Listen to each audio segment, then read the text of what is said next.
प्राकृतिक आपदाओं को रोक पाना मुश्किल है, लेकिन इन आपदाओं से होने वाले जान माल के नुकसान को अवश्य रोका जा सकता है। आपदा प्रबंधन का अप्रोच पहले के सरकारों में राहत केंद्रित रहा, लेकिन प्रधानमंत्री नरेंद्र मोदी ने इस नीति को बदलते हुए आपदा के लिए प्रोएक्टिव होने पर जोर दिया।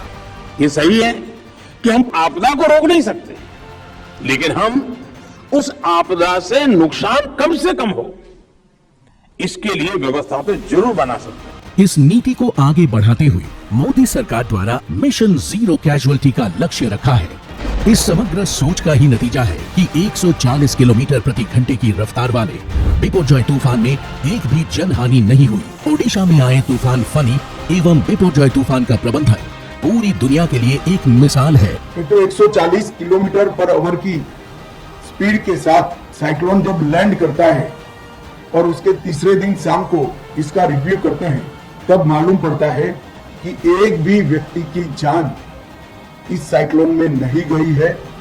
तो काम करने का संतोष भी होता है और काम करने का आनंद भी होता है। बिपरजॉय तूफान की जानकारी मिलने के साथ ही प्रधानमंत्री नरेंद्र मोदी ने केंद्र और राज्य सरकार की सभी संबंधित एजेंसियों के साथ मीटिंग कर राहत और बचाव की रूपरेखा तैयार की।